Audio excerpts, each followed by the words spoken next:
Shalom saudara-saudari yang terkasih dalam Kristus Yesus. Bahan khotbah kita diambil dari 1 Tesalonika 5 ayat 1-10 dengan tema Anak-anak terang, berjaga-jagalah dan saling membangun.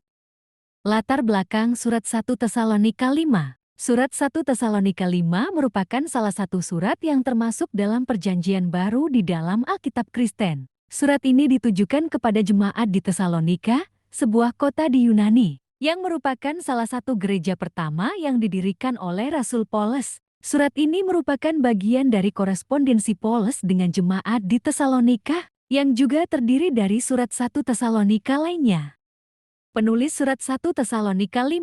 Surat 1 Tesalonika 5 dikaitkan dengan penulisnya, yaitu Rasul Paulus. Paulus adalah salah satu tokoh utama dalam perkembangan awal kekristenan. Dia dikenal sebagai seorang rasul yang mengemban misi untuk menyebarkan ajaran Kristus kepada berbagai wilayah. Surat-surat Paulus, termasuk surat 1 Tesalonika 5, merupakan tulisan-tulisan yang memberikan nasihat, pengajaran, dan dorongan kepada jemaat-jemaat yang didirikannya. Waktu penulisan surat 1 Tesalonika 5. Surat 1 Tesalonika 5 diyakini ditulis oleh Rasul Paulus sekitar pertengahan abad pertama Masehi, sekitar tahun 50-51 Masehi. Waktu penulisan surat ini berada dalam konteks perkembangan awal gereja Kristen, di mana Rasul Paulus aktif dalam memberikan pengajaran dan bimbingan kepada jemaat-jemaat yang baru didirikan. Surat ini mencakup pesan-pesan tentang persiapan untuk kedatangan Kristus yang kedua kalinya, nasihat moral, serta instruksi mengenai berbagai aspek kehidupan gerejawi. Ayat 1. Tetapi tentang zaman dan masa, saudara-saudara, tidak perlu dituliskan kepadamu. Tafsiran.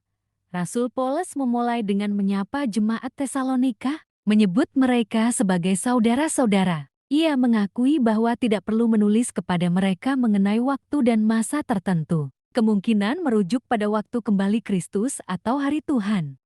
Ayat 2. Karena kamu sendiri tahu benar-benar bahwa hari Tuhan datang seperti pencuri pada malam. Tafsiran. Paulus mengingatkan mereka bahwa mereka sudah menyadari kedatangan hari Tuhan yang mendadak dan tak terduga. Perumpamaan ini menekankan ketibaan yang tiba-tiba dan tidak terduga dari kedatangan Kristus, mendorong orang percaya untuk selalu siap secara rohani. Ayat 3. Apabila mereka mengatakan, semuanya damai dan aman, maka tiba-tiba mereka ditimpa oleh kebinasaan. Seperti seorang perempuan yang hamil ditimpa oleh sakit bersalin, mereka pasti tidak akan luput. Tafsiran. Di sini, Paulus mengkontras rasa aman palsu yang mungkin dimiliki dunia dengan realitas penghakiman yang akan datang. Sama seperti sakit bersalin menandakan kelahiran yang mendekat, tanda-tanda zaman menandakan kedatangan kembali Kristus. Mereka yang tidak siap secara rohani akan menghadapi kebinasaan. Ayat 4. Tetapi kamu, saudara-saudara, kamu tidak hidup di dalam kegelapan, sehingga hari itu tiba-tiba mendatangi kamu seperti pencuri. Tafsiran.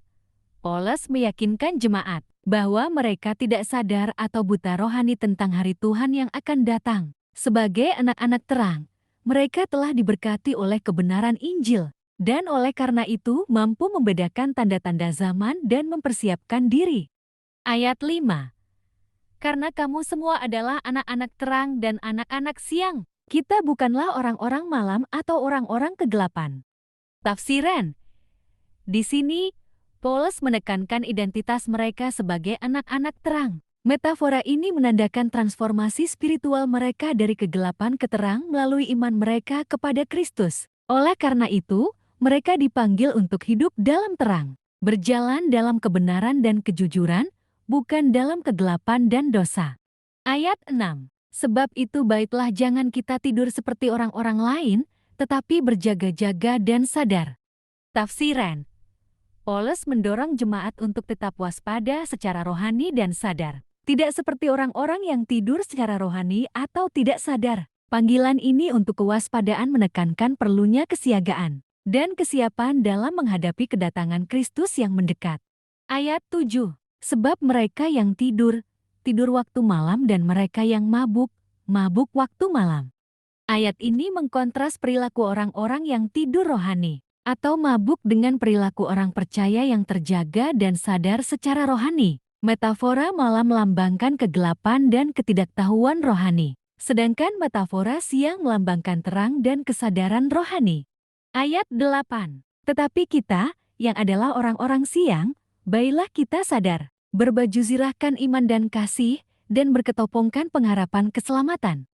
Sebagai anak-anak siang, orang percaya dipanggil untuk hidup sesuai dengan identitas mereka dalam Kristus. Mereka harus berpikiran jernih, mengenakan perlengkapan perlindungan rohani berupa iman, kasih, dan pengharapan. Image ini menekankan pentingnya kesiapan rohani dan perlindungan terhadap tipu daya musuh. Ayat 9. Karena Allah tidak menetapkan kita untuk ditimpa murka, tetapi untuk beroleh keselamatan oleh Yesus Kristus, Tuhan kita.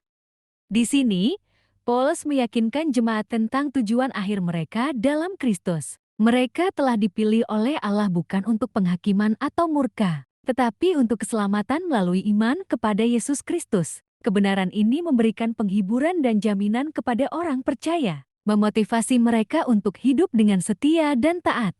Ayat 10, yang sudah mati untuk kita, supaya entah kita berjaga-jaga, entah kita tidur, kita hidup bersama-sama dengan Dia. Artinya, kematian pengorbanan Yesus Kristus memastikan bahwa orang percaya akan membagi dalam hidup kekalnya, terlepas dari apakah mereka hidup atau mati pada saat kedatangannya. Kebenaran ini menegaskan kepastian dan keamanan keselamatan orang percaya dalam Kristus. Ayat 11. Karena itu nasihatilah seorang akan yang lain, dan saling membangunlah kamu seperti yang memang kamu lakukan. Paulus mengakhiri pasal ini dengan mendorong orang percaya untuk saling membangun dan mendorong satu sama lain. Mereka harus saling mendukung dan memperkuat dalam perjalanan iman mereka, menguatkan identitas mereka sebagai anak-anak terang, dan mempersiapkan satu sama lain untuk kedatangan Tuhan.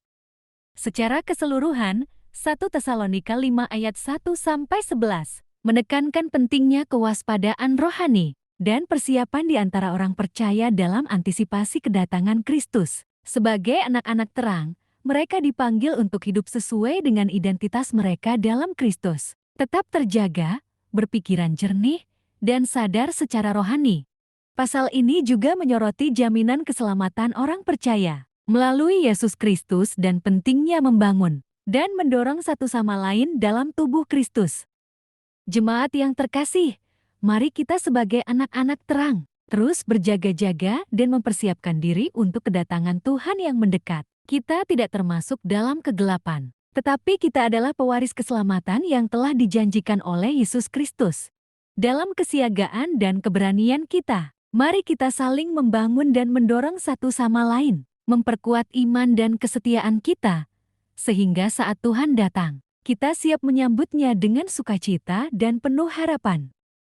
Bersama-sama, kita adalah saksi-saksi cahaya yang bersinar dalam dunia yang gelap, menyebarkan kasih dan kebenaran Kristus kepada semua yang kita temui. Ayo, mari kita berjaga-jaga dan membangun satu sama lain, karena hari Tuhan yang besar sudah dekat. Amin.